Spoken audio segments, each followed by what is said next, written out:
Breaking news ప్రపంచానికి Iran శుభవార్త చెప్తోంది. హర్ముజ్ జలసంధిని తెరిచింది ఇరాన్. హర్ముజ్ జలసంధిని పూర్తిగా తెరిచినట్లు ఇరాన్ ప్రకటించింది. ఇజ్రాయెల్ లెబనాన్ మధ్య ఒప్పందం కుదిరింది. అన్ని కమర్షియల్ షిప్లకు ఇప్పుడు ద్వారాలు తెరుచుకున్నాయి. ఒక్కసారిగా చమురు ధరలు పడిపోయాయి. దీంతో $8 పడిపోయింది బ్రెంట్ క్రూడ్ ఆయిల్ ధర. దీంతో ప్రస్తుతం పశ్చిమాసియా యుద్ధం ముగింపు దశగా అమెరికా ఇరాన్ రెండో విడత శాంతి చర్చలకు సన్నద్ధమవుతున్న వేళ ఇజ్రాయెల్ లెబనాన్ మధ్య కాల్పుల విరమణ ఒప్పందం కుదిరింది. ఇరుపక్షాలు 10 రోజుల కాల్పుల విరమణ కుదిరినట్లుగా డొనాల్డ్ ట్రంప్ ప్రకటించారు. మరోవైపు ఇక హర్ముజ్ జలసంధిని తెరిచినట్లుగా ఇరాన్ వెల్లడించింది. ఈ నేపథ్యంలో ఇదొక ఆసక్తికర పరిణామం. ఇప్పుడు యుద్ధంలో ఇదొక కీలక ప్రకటనగా చెప్పొచ్చు. పశ్చిమాసియాలో కీలక పరిణామం అయితే చోటు చేసుకుంది. హర్ముజ్ జలసంధిని పూర్తిగా తెరిచినట్లుగా ఇరాన్ ప్రకటించింది. అన్ని వాణిజ్య నౌకల రాకపోకలకు అనుమతించనున్నట్లు ఇరాన్ విదేశాంగ మంత్రి అబ్బాస్ అరాక్చీ వెల్లడించారు. లెబనాన్తో ఇజ్రాయెల్ కాల్పుల విరమణ ఒప్పందం కుదుర్చుకున్న నేపథ్యంలో ఇరాన్ నుంచి ఈ ప్రకటన వెలువడింది. కాల్పుల విరమణ ఒప్పందం అమల్లో ఉన్నంత వరకు హర్ముజ్ జలసంధి తెరిచి ఉంటుందంటూ చెప్తున్నారు. ఈ మేరకు ఎక్స్లో ఒక పోస్ట్ చేశారు. ఇజ్రాయెల్ లెబనాన్ మధ్య 10 రోజుల కాల్పుల విరమణ ఒప్పందం కుదిరిన సంగతి తెలిసిందే. దీంతో అమెరికా అధ్యక్షుడు డొనాల్డ్ ట్రంప్ గురువారం ఈ విషయాన్ని స్వయంగా ప్రకటించారు. అమెరికా ఇరాన్ మధ్య శాశ్వత శాంతి ఒప్పందం కుదిరేందుకు లెబనాన్ ఇజ్రాయెల్ కాల్పుల విరమణ అంగీకారాంశం దోహదపడే అవకాశాలు కూడా కనిపిస్తున్నాయి. స్క్రీన్పై చూడొచ్చు. సయ్యద్ అబ్బాస్ అరాక్చీ ఇరాన్ విదేశాంగ మంత్రి చేసిన ట్విట్టర్ పోస్ట్ అది.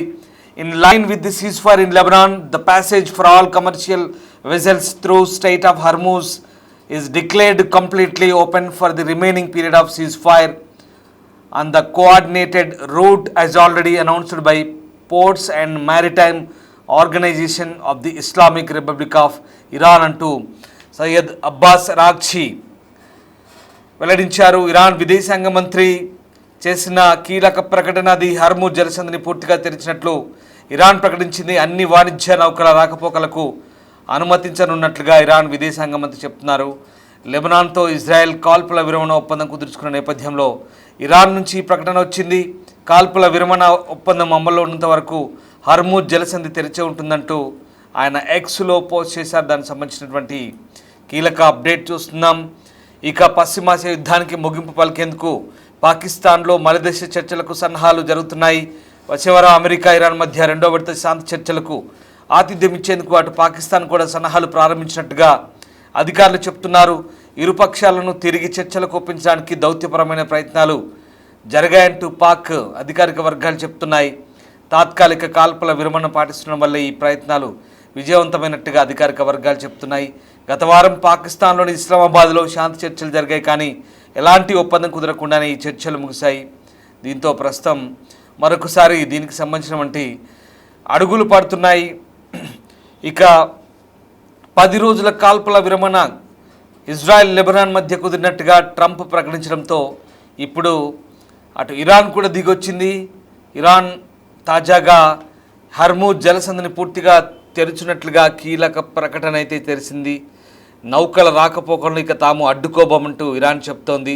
పశ్చిమాసియాలో యుద్ధం కారణంగా మూసివేసిన హర్ముజ్ జలసంధిపై ఇదొక కీలక ప్రకటన. ఈ జలసంధిని పూర్తిగా తెరిచినట్లు శుక్రవారం ప్రకటించింది ఇరాన్. ఆయిల్ ట్యాంకర్ నౌకల రాకపోకలను ఇకపై తాము అడ్డుకోబోమంటూ స్పష్టం చేసింది. ఈ మేరకు ఇరాన్ విదేశాంగ మంత్రి అబ్బాస్ అరాక్చీ ట్విట్టర్లో పోస్ట్ పెట్టారు. కాల్పుల విరమణ మిగిలిన కాలానికి హర్ముజ్ జలసంధి పూర్తిగా తెరిచి ఉంటుందంటూ ఆయన చెప్తున్నారు. కానీ ఇది కేవలం కాల్పుల విరమణ ఒప్పందం చేసుకున్నన్ని రోజులు మాత్రమే. ఇక ఆలోపు చర్చల ప్రక్రియ ఎలా ఉంటుంది, చర్చలు సఫలమవుతాయా విఫలమవుతాయా అన్న దాన్ని బట్టి తర్వాతి పరిస్థితులు ఆధారపడి ఉంటాయి. ప్రస్తుతానికి లెబనాన్లో కాల్పుల విరమణకు అనుగుణంగా Islamic republic of Iran ports and maritime organisation ఇప్పటికే ప్రకటించిన సమన్వయ మార్గంలో కాల్పుల విరమణ మిగిలిన కాలానికి హర్ముజ్ జలసంధిని అన్ని వాణిజ్య నౌకల రాకపోకలకు పూర్తిగా తెరిచి ఉంచామంటూ అరాక్చీ తన పోస్టులో చెప్తున్నారు. ఇరాన్ చేసిన ప్రకటనతో అంతర్జాతీయంగా ముడి చమురు ధరలు ఒక్కసారిగా దిగివచ్చాయి. బ్రెంట్లో క్రూడ్ ఆయిల్ ధర $8 పడిపోయింది. దీంతో చమురు ధరలు ఒక్కసారిగా పడిపోయినట్లయింది. అంతకుముందు ఇక ప్రపంచ వాణిజ్యానికి కీలకమైన హర్ముజ్ జలసంధిని తిరిగి తెరవడానికి అంతర్జాతీయ సమాజం అంతా సమాయత్తమైనట్టుగా వార్తలు వచ్చాయి. ఇరాన్ యుద్ధం కారణంగా ఇందులో ఆ జలమార్గంలో పాతిన మైన్లను తొలగించే సామర్థ్యం తమకు ఉందంటూ ఐరోపా దేశాలు కూడా స్పష్టం చేశాయి. ఫ్రాన్స్ రక్షణ మంత్రి క్యాథరిన్ వాట్రిన్ కూడా కీలక ప్రకటన చేశారు. బెల్జియం, నెదర్లాండ్స్, ఫ్రాన్స్ దేశాలకు సముద్ర గర్భంలోని మైన్లను తొలగించే సాంకేతికత ఉందంటూ కూడా ఆమె వెల్లడించారు. ఈ జలసంధి గుండా ప్రయాణించే వాణిజ్య నౌకలకు ఐరోపా దేశాలు ఎస్కాట్ సేవలను అందించబోతున్నట్టుగా కూడా అనౌన్స్ చేశారు. నౌకాయానానికి అడ్డంకిగా ఉన్న పేలుడు పదార్థాలను తొలగించడం ద్వారా సముద్ర మార్గాన్ని సురక్షితం చేయడమే ప్రధాన లక్ష్యంగా చెప్తున్నారు. ఇక ఈ జలసంధిని బేషరతుగా తెరవడం లక్ష్యంగా ఫ్రాన్స్లో ఒక ఉన్నత స్థాయి సమావేశం కూడా జరగబోతున్నట్టుగా వెల్లడించారు. ఇమాన్యుయల్ మ్యాక్రాన్, ఫ్రాన్స్ అధ్యక్షుడు, బ్రిటన్ ప్రధాని కీర్ స్టార్మర్ దీనికి నాయకత్వం వహిస్తున్నట్లుగా చెప్పారు.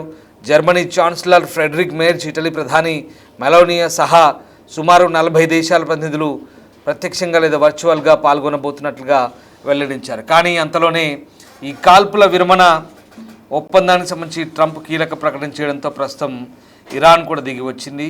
ప్రస్తుతం హర్మూజ్ జలసంధిని తెలుస్తున్నట్టుగా ఇరాన్ కీలక ప్రకటన అయితే చేసింది. దీంతో ప్రస్తుతం ఈ అంశం ఇక తాత్కాలికంగా హర్మూజ్ జలసంధి తెరవడంతో ప్రపంచవ్యాప్తంగా ఉన్న చమురు ధరలు ఇప్పుడు కాస్త దిగి వచ్చాయి. హర్మూజ్ను పూర్తిగా తెరిచినట్లు ఇరాన్ చేసిన కీలక ప్రకటనతో ఇప్పుడు క్రూడ్ ఆయిల్ ధరలు ఒక్కసారిగా తగ్గుముఖం పట్టాయి. నౌకల రాకపోకలు యథావిధిగా కొనసాగబోతున్నాయి. అదే సమయంలో హర్మూజ్ను తెరిచామన్న ఇరాన్ ప్రకటన తర్వాత చమురు ధరలకైతే ఇక పూర్తిగా దిగొచ్చాయి.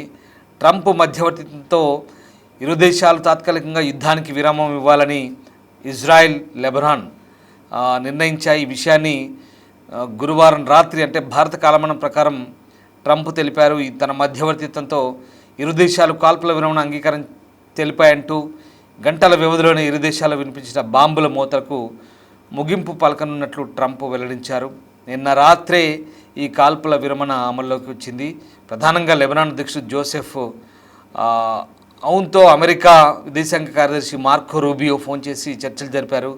ఇది సత్ఫలితాలనిచ్చింది. శత్రుదేశమైన ఇజ్రాయెల్ ముందస్తు హామీ ఇస్తే తాము కాల్పుల విరమణకు కట్టుబడతామంటూ స్పష్టం చేశారు. దాంతో ఇజ్రాయెల్ ప్రధాని నెతన్యాహును ఒప్పించారు ట్రంప్. నెతన్యాహు కూడా ఓకే అనడంతో 10 రోజుల యుద్ధానికి బ్రేక్ ఇచ్చారు. 3 దశాబ్దాల క్రితం ఇరు దేశాల మధ్య చర్చలు జరగగా తాజాగా వారి మధ్య చర్చలు జరగడం, అవి సత్ఫలితాలను ఇవ్వడం ఇప్పుడు ఆసక్తికర అంశంగా కనబడుతోంది. వాస్తవానికి ఈ హర్మూజ్ జలసంధిని తెరిచే అంశానికి సంబంధించి గతంలోనే ఎప్పుడైతే పాకిస్తాన్ ఇరు దేశాల మధ్య, ఇరాన్, అమెరికా దేశాల మధ్య మధ్యవర్తిత్వం వహించినప్పుడు చేసినటువంటి ఈ కాల్పుల విరమణ ఒప్పందం ఏదైతే ఉందో గత వారం అప్పుడే హర్మూజ్ జలసంధిని తెరవాలని నిర్ణయించారు. అందులో భాగంగా ఒప్పందంలో భాగంగా ఉంది. అయితే ఇక్కడ లెబనాన్పై ఇజ్రాయెల్ ఆ ఒప్పందం జరిగిన తర్వాత కూడా దాడులు చేయడంతో ఒప్పందాన్ని ఉల్లంఘించారంటూ ఇరాన్ ఇప్పటి వరకు కూడా దాన్ని తెరవలేకపోయింది. ఇప్పుడు ఒప్పందం కుదిరింది కాబట్టి ఇప్పుడు ఈ హర్మూజ్ను తెరుస్తున్నట్టుగా ఇరాన్ ప్రకటించింది. దీంతో గతంలోనే తెరవాల్సిన హర్మూజ్ జలసంధిని ఇప్పుడు తెరిచినట్లయింది. సో ఇది కూడా ఇప్పుడు ఈ సీజ్ ఫైర్ ఎంతకాలం అనుకున్నారో అంతకాలానికి మాత్రమే ఇది వర్తిస్తుంది. అలాగే 10 రోజులు లెబనాన్, ఇజ్రాయెల్ మధ్య 10 రోజుల సీజ్ ఫైర్ ఏదైతే ఉందో ఆ 10 రోజులు మాత్రమే మనం భావించాల్సి ఉంటుంది. సో ఓవరాల్గా ఆలోపు ఏం జరగబోతుంది, చర్చల పర్యవసానం ఎలా ఉండబోతుంది, అలాగే దాని ఫలితాలు ఎలా ఉంటాయనే దాన్ని బట్టి మిగతా తదుపరి పరిస్థితులు ఆధారపడి ఉంటాయి. ప్రస్తుతానికైతే హర్మూజ్ జలసంధిని తెరవడం ద్వారా అన్ని వాణిజ్య నౌకలకు లైన్ క్లియర్ అయింది.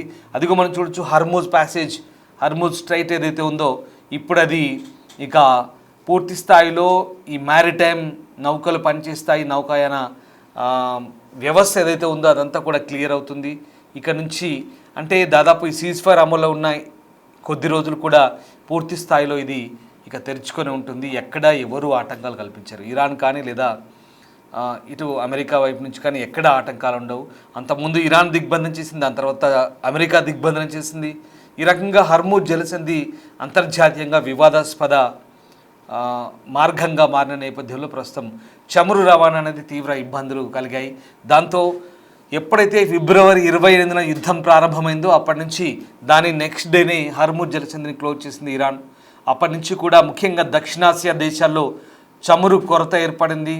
పూర్తి స్థాయిలో ధరల పెరుగుదల పెరిగింది, ద్రవ్యోల్బణం పెరిగింది. దాంతోపాటు కేవలం చమురు ధరలకు రెక్కలు రావడమే కాదు, పూర్తిగా జల రవాణా మార్గం నిలిచిపోయి అక్కడి నుంచి గల్ఫ్ దేశాల నుంచి రావాల్సినటువంటి చమురు ఉత్పత్తులు ఎల్ఎన్జీ కావచ్చు, సిఎన్జి కావచ్చు, పెట్రోల్, డీజిల్, క్రూడ్ ఆయిల్ కావచ్చు, దాంతోపాటు మిగిలిన కొన్ని సరుకులు ఏవైతే ఉన్నాయో అక్కడి నుంచి ఈ ఆసియా దేశాలకు దిగుమతి కావాల్సిన సరుకులు కావచ్చు, ఆసియా దేశాల నుంచి గల్ఫ్ దేశాలకు ఎగుమతి కావాల్సిన మిగతా సరుకులు కావచ్చు, ఇలాంటివన్నీ కూడా రాకపోకలకు పూర్తిగా అంతరాయం కలిగింది. దాంతోపాటు ముఖ్యంగా అమ్మోనియా నైట్రేట్, యూరియా లాంటి ఎరువులకు కూడా కొరత ఏర్పడే పరిస్థితి కనబడింది. దాంతోపాటు కొన్ని పప్పు దినుసులు కావచ్చు, ఇతరత్ర కొన్ని సరుకులు ఏవైతే ఉన్నాయో ఆయా దేశాలకు దిగుమతులు జరగాల్సిన దేశాలకు ఇబ్బందికర పరిస్థితిగా తయారైంది. ఈవెన్ కోడిగుడ్లు కూడా భారత్ నుంచి అక్కడికి ఎగుమతి కావాల్సిన కోడిగుడ్లు కూడా ఎగుమతి నిలిచిపోవడంతో ధరలు కూడా పడిపోయిన సంగతి మనకు తెలిసిందే. అంటే గల్ఫ్ దేశాలకు వెళ్ళాల్సినటువంటి సరుకులన్నీ కూడా నిలిచిపోయాయి. ఇక అక్కడి నుంచి రావాల్సిన చమురు రాకపోవడంతో ప్రధానంగా సౌత్ ఏషియా, దక్షిణాసియా దేశాలైనటువంటి థాయిలాండ్ కావచ్చు, లేదా ఇండోనేషియా కావచ్చు, ఫిలిప్పైన్స్ కావచ్చు, కొరియా కావచ్చు, లేదా చైనా కావచ్చు, భారత్, బంగ్లాదేశ్, అలాగే పాకిస్తాన్, ఇలాంటి దేశాలు తీవ్ర ఇబ్బందులకు పడ్డాయి.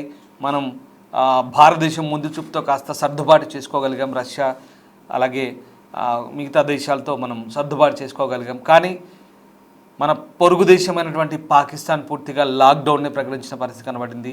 అలాగే బంగ్లాదేశ్ అయితే పూర్తిగా చమురు ధరలు ఎక్కువ కావడంతో పూర్తిగా విలువలాడిపోయిన పరిస్థితి కనబడింది. సో ప్రస్తుతం ఇక హర్ముజ్ జలసంధిని హర్ముజ్ జలసంధి సీజ్ ఫైర్ ఉన్న రోజులు మాత్రం ఓపెన్ చేసి ఉంచుతారు, ఎలాంటి డౌట్ లేదు. ఇది ఒక గుడ్ న్యూస్ అని చెప్పాలి. ప్రస్తుతానికైతే ధరలు దిగొచ్చాయి. ఈ కనీసం ఇంకో వారం 10 రోజులైనా లైన్ క్లియర్ అవుతుంది. ఇక్కడెక్కడ ఎగుమతులు దిగుమతులు అయితే కొనసాగుతాయి. తదుపరి ఏం జరగబోతుంది, మళ్ళీ పాకిస్తాన్లో 2వ దశ చర్చలు అంటున్నారు. ఆ చర్చలకు సంబంధించి ఇప్పటికే మళ్ళీ అడుగులు పడుతున్నాయి. సో ఒకవేళ ఆ చర్చలు మళ్ళీ సఫలీకృతమైతే కనుక ఇరువైపులా, అంటే ఇరాన్ ప్రతిపాదించిన 10 అంశాలు లేదా అమెరికా ప్రతిపాదించినటువంటి కొన్ని అంశాలను అంటే ఇరాన్ కనుక ఒప్పుకుంటుందా లేదా, ఏం జరగబోతుందనేది తదుపరి చర్చల పర్యవసానాన్ని బట్టి మిగతా పరిస్థితులు ఆధారపడి ఉండే అవకాశం ఉంది.